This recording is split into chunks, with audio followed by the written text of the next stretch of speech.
वर उपस्थित सर्व इतर मान्यवर आणि या सभेला मोठ्या संख्येने आलेले सर्व शेतकरी बांधव, वडीलधारी मंडळी, तेवढ्याच मोठ्या संख्येने, त्याहूनही अधिक संख्येने आलेल्या आमच्या लाडक्या बहिणी, देवेंद्रजी या सगळ्या तुमच्या लाडक्या बहिणी आहेत आणि अत्यंत जोरात घोषणाबाजी करून या कार्यक्रमाचा उत्साह वाढवत असलेले देवेंद्रजी, आपल्याला बाहुबली म्हणून संबोधित करणारे हे सर्व युवा बांधव,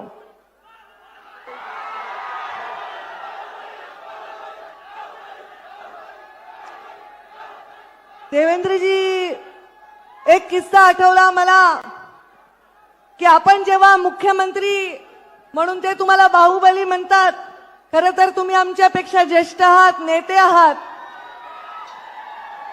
आणि आम्ही ज्या कॅबिनेट मध्ये काम करतो त्याचे तुम्ही प्रमुख आहात.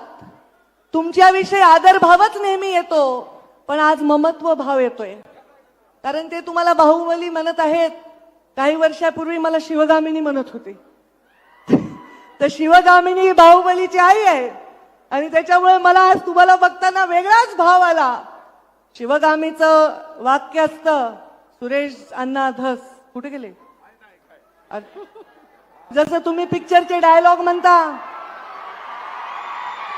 आम्ही पण पिक्चरचे डायलॉग म्हणतो.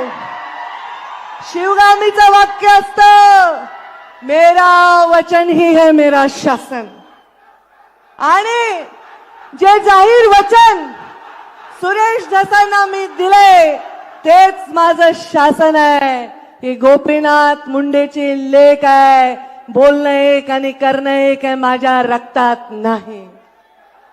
आज हा कार्यक्रम सुरेश धसांनी आवर्जून उल्लेख केला.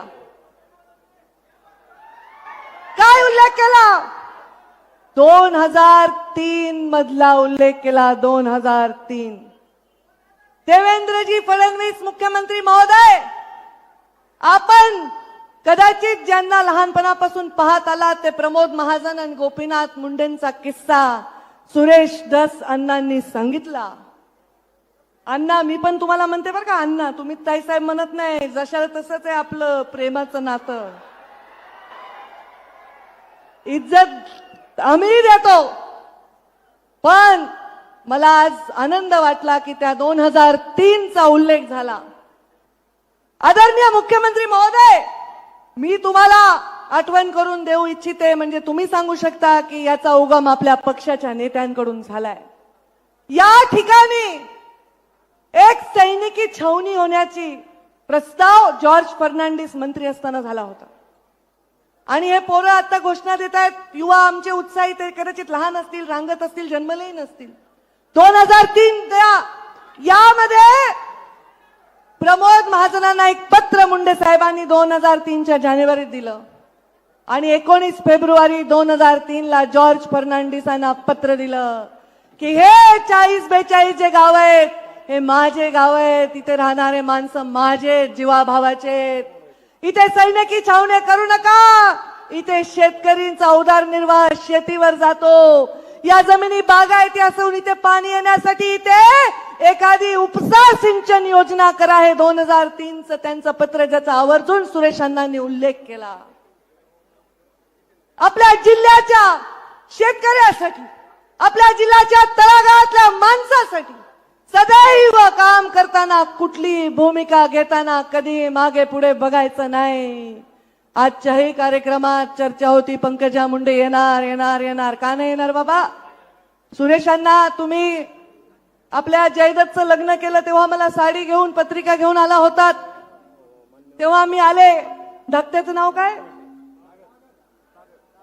सागरचं करताल, तेव्हा बोलवलं तर येईन बाबा, नाही बोलवलं तर नाही येणार. पण हा कार्यक्रम शासनाचा आहे आणि आज तरी शासन देवेंद्र फडणवीस आणि पंकजा मुंडे मंत्री आहे, राधाकृष्ण वाके पाटील मंत्री आहे, तेव्हा मी आले. तुम्ही घरगुती कार्यक्रमाला बोलवलं तर येईन, पण हा सरकारी कार्यक्रम आहे आणि हा माझ्या शेतकऱ्यांच्या भविष्याचा कार्यक्रम आहे.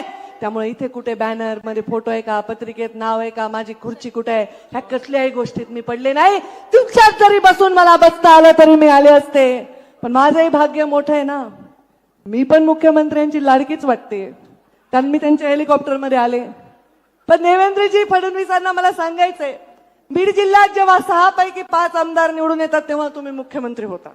बीड जिल्हा फार लकी आहे, कारण बीड जिल्ह्यामध्ये 19 मध्ये 14 मध्ये 6 पैकी 5 आमदार निवडून आले. आता आमचे सहकारी आमच्या बरोबर आहेत, आमच्याबरोबर राष्ट्रवादी आहे, अजितदादा पवारांचेही आमदार आहेत. आम्ही मरमर करून काम करून निवडून आणलंय. आज आम्ही एकत्र आहोत. ते पालकमंत्री आहेत, त्यांना विश्वास आहे की पालकमंत्री झाल्यानंतर कडकपणे काम करून या जिल्ह्याच्या कानाकोपऱ्यात विकास देण्यासाठी ते आम्हाला नेहमीच सहयोग करतील. पण आज देवेंद्रजी तुम्ही मुख्यमंत्री झालात तेव्हा पहिल्यांदा आलात, 5 आमदार या बीड जिल्ह्याचे झाले आणि मी पण मंत्री झाले. बघा, मी मंत्री झाले आणि तुम्ही मुख्यमंत्री झाला, थोडंसं लक आमचं पण आहे. पण तुम्ही मुख्यमंत्री झाल्याचा आनंद हा आहे, कुठला अभिनिवेश नाही, कुठला बडेजाव नाही. मला माहिती जेव्हा हे भाऊबिलीच्या घोषणा देत आहेत, कारण देवेंद्रजींना मी ज्या पद्धतीने ओळखते, तुमच्यापैकी मंचावरचं मला नाही वाटत तेवढं पद्धतीने ओळखतंय कोणी. देवेंद्रजी थोडेसे ओशाळलेत, थोडे लाजायलेत, कारण हे त्यांना कदाचित फार अस्वस्थ करणार आहे. कारण काम करा, कामाने तुम्ही कीर्ती रूपाने उरा, हे संस्कार भारतीय जनता पार्टीचे राष्ट्रीय स्वयंसेवक संघाचे आहेत. आणि त्यामुळे आज त्या संस्कारात वाढलेला एक माणूस या राज्याचा मुख्यमंत्री झालेला आहे आणि माझ्या बीड जिल्ह्यामध्ये आले आहे. त्यामुळे मी येणार म्हणजे येणार. शेतकऱ्याच्या शेतात पाणी जाणार आहे, मी येणार म्हणजे. राजकारण महाराष्ट्राचं या आपल्या YouTube चॅनलला आत्ताच सबस्क्राईब करा आणि व्हिडिओला लाईक करा आणि शेअर करा.